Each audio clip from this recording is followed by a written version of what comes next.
Daytona, just a few puffy clouds where Michael McDowell Chevrolet is the fastest, 3 Fords right behind him, then Casey Mears and another Chevy. Quickest Toyota is Cole Witt in the 98, who is 12th. There's Dale Earnhardt Jr. Looks like they're on the same plan as the 48, just making single car runs.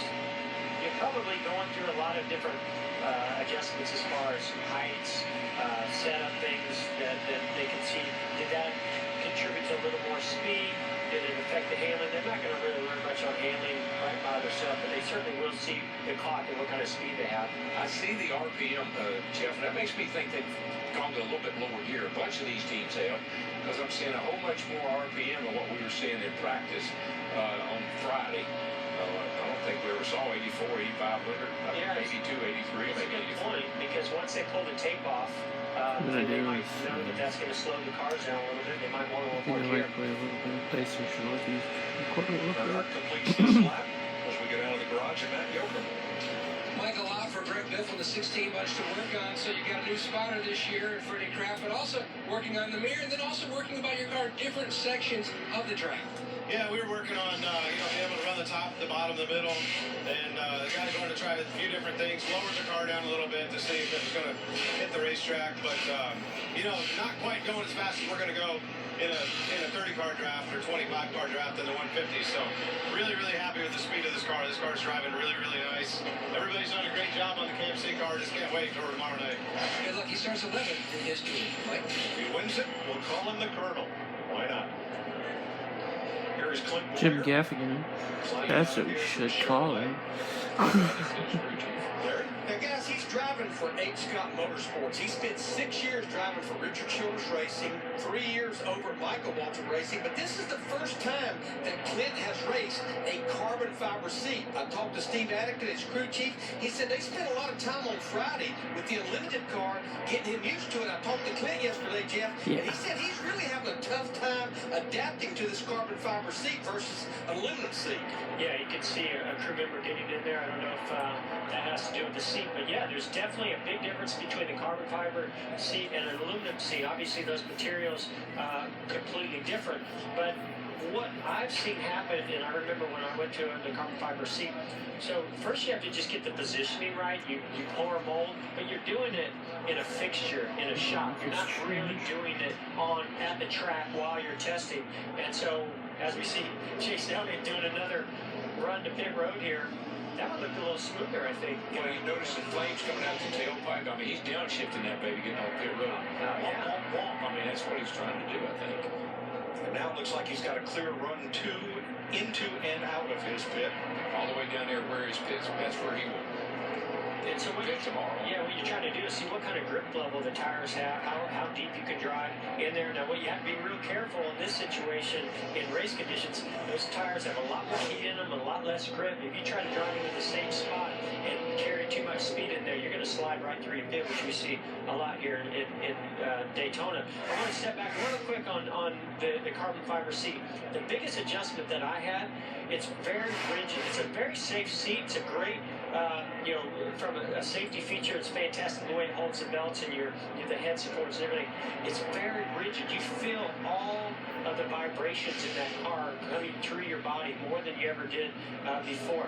When you go into a hit, it's a great thing to have. But getting used to the positioning of it and the rigidness of it is definitely a big adjustment for drivers. It seems more confining to me. It just seems like it fits you tighter. I notice how big the headrests are. I know the head wraps around your rib cage a little bit different than maybe some of the other seats do. I just think it would be a totally different feel than what he was accustomed to. But DW, as you know, when you adapt over to something, there's a change, and you don't always like the change, but after you get in it, you love it. And that's how I was. I absolutely loved it, and I know that Clint eventually will. And we saw where there used to be an advantage with the aluminum seats, they were lighter.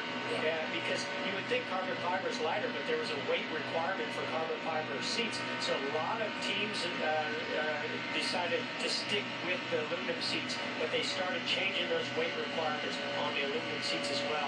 Now you're seeing pretty much everybody get back onto, or all the teams go to the carbon fiber seat. I guess you wouldn't do that like a helmet, would you? Remember the other day we saw him with the ball peen helmet in there adjusting the inner shell of the helmet? Let's Get critique in there in shape Let's down critique, the pattern. Chase getting into and out of his pit. Yeah, so he's basically rolling right along here at pit road speed.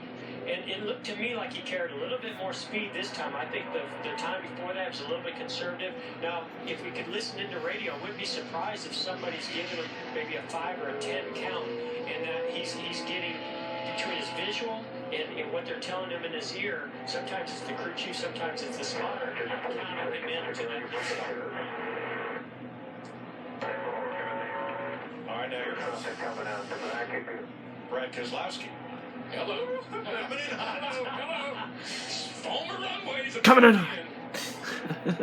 Now, a lot of that is being on the splitter. Sometimes you get on the splitter, it starts taking weight off those tires, or a little bit too much front brake, and you start locking up tires. That's exactly what you want to try out practice, so you don't do that in the race. The important thing here to remember is pit road speed is measured yellow line to yellow line. The pit road lines are quarter lines. I mean, that's probably manageable. I would like to see that measure that just to know what it does. And for some reason, I noticed a little bit of a delay. A little latency built into that system, perhaps. Here your top 10 in practice number 1 of 2.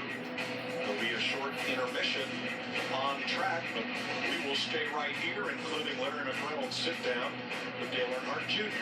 Jamie? And we spent quite a bit of time talking about Clint Boyer. He's gone through a lot of changes this year, new crew chief, new team, and new seat. So from your perspective, I mean, you've run the aluminum seat your entire career. How is this one different for you? I feel like I'm driving Jeff Gordon's car, like in his seat. I mean, you're like crammed in there in a little cocoon. I guess they're safer, so I'm sticking with it. Well, you're smiling a little bit more today than you were in practice last weekend. Are you guys figuring it out, or are you finding a little bit more speed that you felt you were lacking? Yeah, I mean, you know, it was quite a ways off on the speed charts, but everybody knows you get out there and racing and how the thing pulls up to the car in front of you, side drafting, how people can push you, that's a big thing. You know, all those characteristics are things that you need to get out there and practice and figure out if that speed chart's going to lie to you or not, or be a predicament of what's to come in the race. I felt like I could manipulate some things and stall runs and you know, gain access from people pushing and things. The 24 car got up there and was pushing me, and I felt like I could make some gains and some headway where I needed to go. So, man, it's fun to race like that. It really is. It's a little hectic when everybody else gets out there and all hell breaks loose, but it is fun to get out there and manipulate that air and, you know, side drop off somebody and stall them out. Hopefully you're watching the mirror that they catch you at the same time, and away you go. You know, and drive off from that guy. It is. There's a lot that goes into to being a good plate racer, and practice makes perfect. You're not animated at all. Thanks a lot, Clint. Clint Boyer. Mike McDowell fastest in round number 1 of practice today.